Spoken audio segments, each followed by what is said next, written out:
Bonjour à tous, on va voir aujourd'hui l'attaque déni de service distribué. Dans le cas de la cybersécurité, cette attaque fait intervenir plusieurs machines, l'attaquant lui-même et des attaquants sans qu'ils le veuillent, on va dire, passifs en quelque sorte. On va prendre ces deux machines-là comme cible de l'attaque. En fait, il va y avoir l'attaque en plusieurs temps. Il va y avoir une pollution par l'attaquant de ces machines-là qui va les rendre en quelque sorte dépendantes de sa volonté. Et ensuite, ce sont ces deux machines-là qui iront attaquer le serveur web qui est en bas. D'ailleurs, on va en faire un serveur web immédiatement. Voilà, donc je vais activer le serveur web sur cette machine-là. Voilà, et donc cette machine-là sera la cible finale. Donc on a bien une attaque en deux temps, des cibles intermédiaires ici et une cible finale là. Voilà, donc on va pouvoir attaquer ces machines intermédiaires de plusieurs manières, en fait de deux manières. Soit on exploite une faille de sécurité, comme on l'a déjà fait, soit on exploite la naïveté de l'utilisateur et le clic sur des pièces jointes non sécurisées par le biais d'un mail, ce qu'on peut faire aussi. Voilà, on va essayer de faire l'exploitation par le biais du mail, c'est classique, et donc on va le faire comme ça. On y va, donc on fait apparaître les pannes, la fenêtre panne, et dans cette fenêtre panne, on va faire apparaître ici, voilà, l'ensemble des pannes, c'est-à-dire pour l'instant aucune, et on va définir la panne sur le hacker. On y va, bouton droit, définir la panne, définir l'attaque plutôt, et là on va choisir de la rendre active tout de suite et de prendre déni de service distribué. Alors c'est l'attaque la plus complexe en quelque sorte à réaliser, parce qu'il y a beaucoup d'informations. Donc j'ai dit qu'on allait exploiter une faille de sécurité, vous avez vu que sinon c'était les éléments classiques du phishing ici. Donc on va exploiter une faille de sécurité, voilà un petit peu plus vite. C'est le même principe de toute façon. Le déni de service final va viser cette machine-là. Voilà. Le type de requête rejoint ce qu'on vient de faire juste avant, c'est-à-dire avec dans l'autre précédente vidéo, je vous ai montré comment faire un déni de service simple. On va le faire avec des requêtes HTTP. Et on va faire en sorte que la synchronisation se déclenche par le pirate, c'est-à-dire en fait il y a deux moyens pour synchroniser. Le but quand même c'est que tous les clients qui ont été infectés par le pirate la première fois déclenchent leur attaque vers le serveur HTTP, vers la cible finale en même temps. Donc soit on le fait à une heure particulière, soit on le fait en faisant en sorte que le pirate plutôt déclenche manuellement son attaque. De la manière suivante, les machines infectées vont envoyer des demandes de synchronisation en quelque sorte, pour demander au pirate est-ce que c'est maintenant qu'on lance l'attaque ou pas. Voilà, donc j'ai illustré ce procédé-là, qui est relativement facile à mettre en œuvre, et qui montre surtout une simplicité et une efficacité.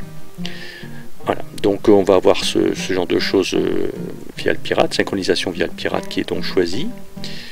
Ensuite, les machines cibles sont les machines intermédiaires, comme indiqué ici. Donc là, on va indiquer cette machine-là dans un premier temps, la deuxième dans un deuxième temps.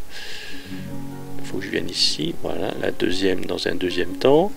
Si on l'avait fait par courrier, on aurait simplement indiqué les mails de ces personnes-là. Il aurait fallu attendre que ces personnes-là, chacune, aille choisir de reprendre leur courrier, de relever leur courrier, de cliquer sur les pièces jointes, etc.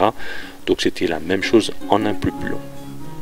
Voilà, on va avoir un exécutable qui va être de toute façon infecté, donc qui s'appelle setup par exemple, voilà, et qui va donc viser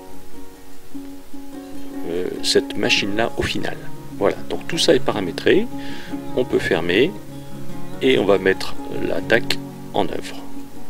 On y va, on fait placer l'attaque avec l'un des boutons rouges et on déclenche manuellement l'attaque de type déni de service distribué, DDoS pour les initiés. Voilà, donc dans un premier temps, il y a l'attaque vers la faille de sécurité, puisqu'on c'est le moyen de diffusion qu'on a choisi, qui va donc passer au travers de la faille de sécurité. Je le rappelle, ce peut être Logji par exemple. Si vous cherchez sur internet, vous verrez que Logji était un bon exemple de ce type de faille de sécurité qui a été comblé depuis évidemment pour ceux qui ont fait les mises à jour.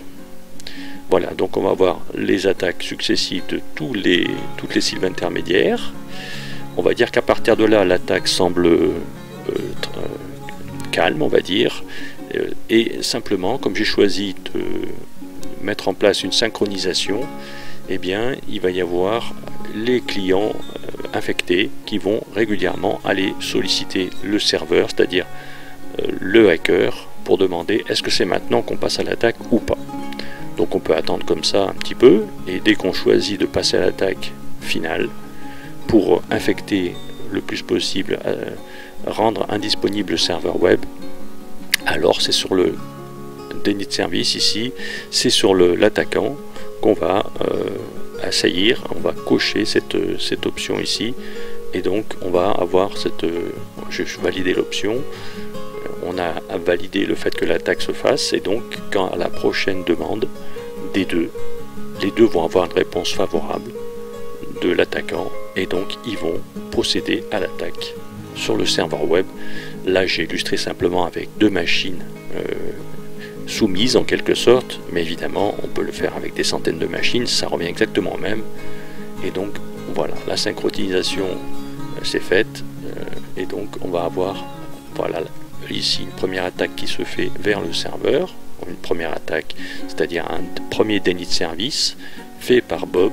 On va avoir des dénis de service faits par les autres, et le but évidemment c'est qu'ils assaillent en permanence. On va le voir maintenant, voilà, notre serveur HTTP va être sollicité par à la fois Joe et Bob pour des requêtes, même si derrière la page web qui est obtenue n'est complètement ignorée. C'est pour ça qu'on voit le message requête HTTP ignorée. C'est la réponse qui est ignorée, mais la requête en elle-même part bien. Et évidemment, le but, c'est bien d'occuper le serveur, pas d'obtenir la page qui serait affichée. Voilà, on a vu comment se déclencher l'attaque déni de service distribué, qui est beaucoup plus dangereuse évidemment que le déni de service simple, surtout qu'il vient mettre en évidence des machines pirates en quelque sorte contre leur gré, infectées contre leur gré, et qui deviennent à leur tour menaçantes auprès du serveur. Voilà, je vous remercie.